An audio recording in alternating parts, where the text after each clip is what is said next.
బీసీలంతా ఒకసారి BC SC ఎస్టీలు మైనారిటీలు అందరూ చూడాల్సినటువంటి లెక్కలు కాసేపట్లో మీ ముందుంటాయి.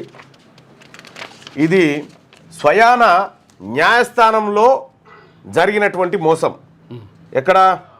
High court of the state of Telangana notification 09/2025 ఈ ఏడాదిలో direct recruitment to the post of the office subordinates in the Telangana judicial ministerial and subordinate సర్వీసెస్కి సంబంధించినటువంటి ఒక కీలకమైనటువంటి సమాచారం కాసేపట్లో మీ ముందు బయట పెడతా. కోర్టుల్లో ఉద్యోగాలు ఎంత మోసం ఉందో చూడు చెప్తా. ఇప్పుడు అది షాకింగే ఉంటుంది. రైట్. ఇది కాకుండా ఆర్టీసీ డ్రైవర్స్ది అదంతా మీకు మీ ముందు చెప్తా. ఇక్కడ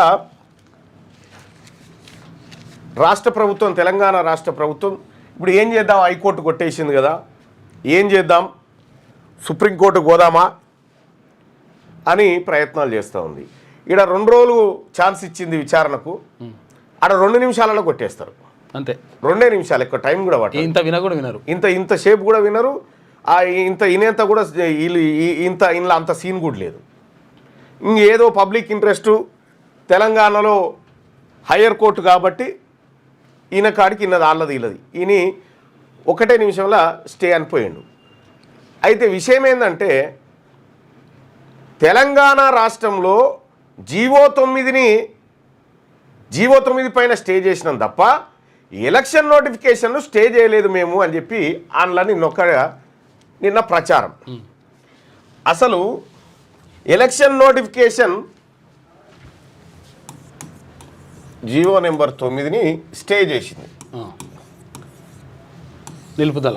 ఈ జీవో నెంబర్ 9 ఆధారంగానే ఎన్నికల నోటిఫికేషన్ వచ్చింది. దీన్ని బట్టి రిజర్వేషన్లు ఖరారు చేసేసి ఏ సర్పంచ్లు ఎవరు, ఏ ఎంపీటీసీలు ఎవరు, జెడ్పీటీసీలు ఎవరు, బీసీలకు 42% రిజర్వేషన్ అని దీని ద్వారానే వచ్చింది. అసలు ఇదే స్టే ఇచ్చినాక ఇంకా ఇది ఎక్కడిది? ఇచ్చింది ఓకే, మేము ఎన్నికల ప్రక్రియను ఆపలేదు, సుప్రీంకోర్టు తీర్పుల ఆధారంగా ఆపలేదు అని చెప్పి చెప్తా ఉన్నారు. అయితే ఒక మాట, ఇప్పుడు తెలంగాణ రాష్ట్రంలో ఏమని చెప్తుంది, అందులో మీరు ఎన్నికలు నిర్వహించుకోరి కానీ 42% రిజర్వేషన్ ఇస్తా అంటే కుదరది. పంచాయతీ అంతా దీనికోసమేనా? తెలంగాణ రాష్ట్రంలో పంచాయతీ అంతా దీనికోసమే. హైకోర్టు ఏం చెప్తా ఉందంటే మీరు 42% కాకుండా ఎన్నికలు నిర్వహించుకోండి, దానికి హైకోర్టు పర్మిషన్ కూడా అక్కర్లేదు. ఇదే నోటిఫికేషన్ ఇప్పుడు ఇట్లున్నది కదా, అంటే ఎన్నికల నోటిఫికేషన్కి సంబంధించి హైకోర్టు ఇచ్చింది కదా. ఒకవేళ ఉద్యోగ నోటిఫికేషన్లకు సంబంధించి మధ్యలో ఫస్ట్ నోటిఫికేషన్ ఇచ్చిన తర్వాత మధ్యలో మేము ఈబీడబ్ల్యూఎస్ తీసేస్తున్నామని చెప్పేసి పెట్టుర్రి, కోర్టు పోగానే దాన్ని కొట్టి పడేస్తుంది. అట్ట తీసేస్తావు, నోటిఫికేషన్ లేదు పేర్కొంటే అదే ఉండాలి కదా అంటది. అయితే అక్కడ డ్రామా చెప్దాం కానీ ఇక్కడ సుప్రీంకోర్టు పోతారట. సుప్రీంకోర్టు కాడ కూడా ఏం లేదు, లొటపీసి ఉత్త చేతులతో రావాల్సిందే.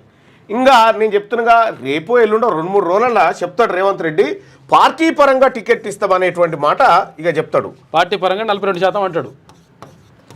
42% అని ఇక దమ్ముంటే బీఆర్ఎస్, దమ్ముంటే బీజేపీ అని ఊంకరిస్తూ ఉంటాడు రేపు పొద్దుగాల. ఆ ఊంకరం లేదు, అవి పిల్లికూతలు పనిచేయాయి. ఇప్పుడు తెలంగాణ రాష్ట్రంలో ఎన్నికల ఇప్పుడు ఎన్నికల సంఘం ఏమంటుంది, హైకోర్టు ఆర్డర్ చూసినామా, మరి ప్రక్రియ ఉంచాలనా ఆపాలనా ఏం చేయాలనో వాళ్ళకి అర్థమవుతలేదు. ఇక జీవోనే లేదా, ఈ జీవో ఆధారంగా 42% రిజర్వేషన్ ఖరారు చేసి నోటిఫికేషన్ ఇస్తే ఇప్పుడు దాని పరిస్థితి ఏందని ఎవరు డైలమాల పడి ఉన్నారు, ఏం చేయాలనో అర్థమవుతలేదు ఎవరికి. ఇక్కడ పార్టీ పరంగా 42% అనేది చెప్తాడు. ఇయ్యాలనో రేపు 2 వెనక ముందు అయినా కూడా చెప్పేది ఇదే మాట ఫైనల్గా. ఇది ఇట్లా ఉంది. మీ వ్యాపారం అభివృద్ధి కావాలని కోరుకుంటున్నారా? అయితే వెంటనే క్యూనస్ని సంప్రదించండి. Schools, colleges, banks, shops, office promotions, land promotions, political promotions, restaurant promotions, hospital promotions, పుట్టినరోజు వేడుకలు, శుభకార్యాలు, వ్యాపారాలు ఏవైనా, సందర్భం ఏదైనా ఇప్పుడే క్యూనస్ ద్వారా తెలియజేయండి. మీ వ్యాపారాన్ని అభివృద్ధి చేసుకోండి.